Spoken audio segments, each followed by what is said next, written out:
Hello बच्चों, इस question को देखो। इसमें बोला है solve the system of equation. ठीक है, मैट्रिक्स मेथड से करेंगे। इक्वेशन 1 को मैंने मैट्रिक्स फॉर्म में लिखना, तो क्या होगा, coefficient of x y z लिखोगे फर्स्ट रो में, फिर सेकंड रो में सेकंड इक्वेशन के 2 -1 -1, और थर्ड इक्वेशन के 0 -2 1। इसको मैंने डिनोट कर दिया ए मैट्रिक्स से, और जो कोएफिशिएंट है एक्स वाई जेड उसको एक्स मैट्रिक्स बोल दिया। ठीक है, और तीसरी को बी मैट्रिक्स, यानी जो राइट हैंड साइड है 10 8 और 7। ठीक है, अब बोला इसमें एक्स वाई जेड की वैल्यू बतानी है आपने, तो इसको मैं जब मैट्रिक्स फॉर्म को इक्वेशन में लिखता हूँ तो इस फॉर्म में लिखनी होती है, और फाइंड यहाँ पे एक्स मैट्रिक्स करनी है। तो एक्स मैट्रिक्स क्या आएगी, ए इनवर्स इंटू बी, यानी ये। इसमें आपको बी मैट्रिक्स का तो पता है, लेकिन ए इनवर्स का पता नहीं है, तो आपको पहला ए इनवर्स निकालना होगा। तो ए इनवर्स का मतलब क्या होता है, एडजॉइंट ऑफ ए डिवाइड में डिटर्मिनेंट ऑफ ए। तो सबसे पहले इसका डिटर्मिनेंट फाइंड कर लें। तो ए का डिटर्मिनेंट क्या आएगा, 1, ओपन करेंगे तो -1, और माइनस का 2 +2 2 और 0। तो ये आएगा आपका -3 + 4 यानी कि 1, यानी डिटर्मिनेंट ऑफ ए आया 1, यानी नॉन जीरो आया, यानी कि इसका सोल्यूशन एग्जिस्ट करेगा, यानी ए इनवर्स एग्जिस्ट करेगा।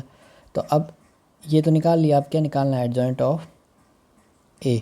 एडजॉइंट ऑफ ए क्या होता है, कोफैक्टर मैट्रिक्स, कोफैक्टर मैट्रिक्स का ट्रांसपोज होता है आपका क्या, एडजॉइंट ऑफ ए।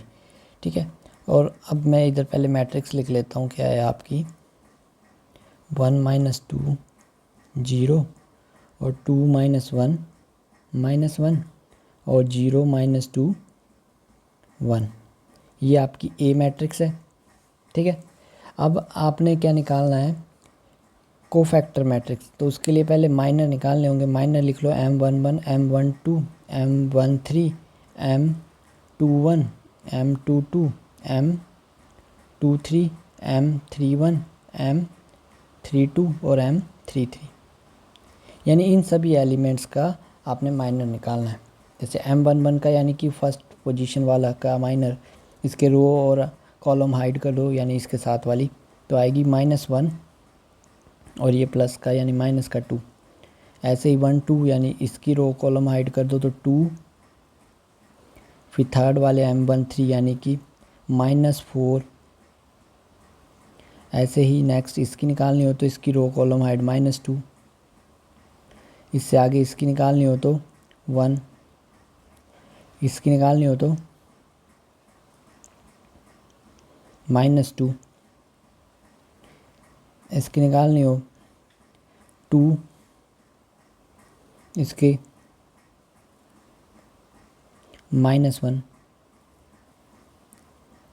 और इसके निकालने होंगे माइनर तो -1, और ये माइनस माइनस प्लस का 4। तो सिंप्लीफाई कर लो तो -3 2 -4 -2 1 -2 2 -1 और 3। अब कोफैक्टर भी इसी से बनते हैं, C1 C12 C13 C21 C22 C23 C31 C32 C33। अब C11 का मतलब कैसे निकालते हैं आप, आपने जो एंट्री लिखी है 1 1, इसको ऐड करो तो क्या आएगा 1 1 2, यानी इवन आएगा तो जो माइनर है वो एज इट इज़ आ जाएगा कोफैक्ट। समझ गए। अब इसका एंट्री को ऐड करो 2 1 3, ऑड आया यानी माइनर का साइन चेंज कर दो बस, -2। ऐसे ही 4 तो सेम, ऐसे ही ये 3 आएगा यानी कि साइन चेंज कर दो, 4 सेम आ जाएगा, 2 3 साइन चेंज कर दो, 3 1 सेम, 3 2 साइन चेंज कर दो, 3 3 सेम। ये आ गया। तो आपकी जो कोफैक्टर मैट्रिक्स बनेगी, adjoint of A equals to cofactor matrix थी और उसका ट्रांसपोज।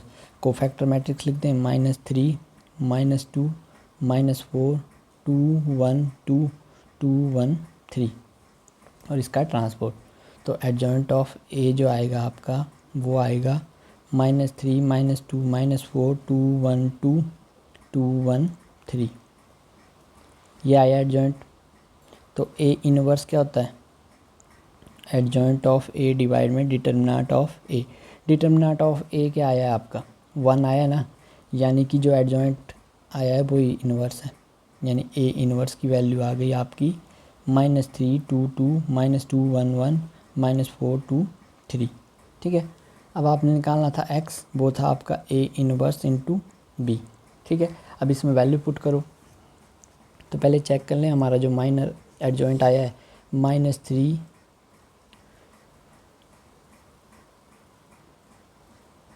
ए इनवर्स जो आया वो आया -3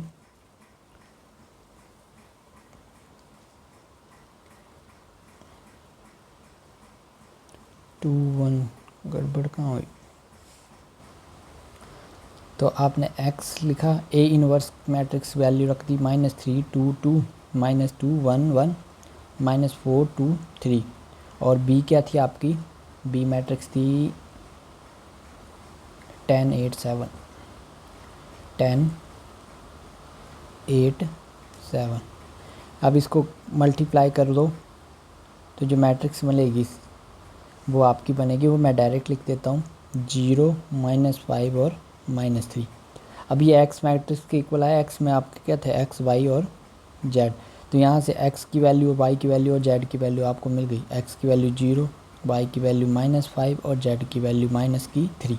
तो ऑप्शन देख लो, एक्स की वैल्यू 0, वाई की वैल्यू -5, जेड की वैल्यू -3। तो ऑप्शन 2 इज़ करेक्ट। तो ये इसका सोल्यूशन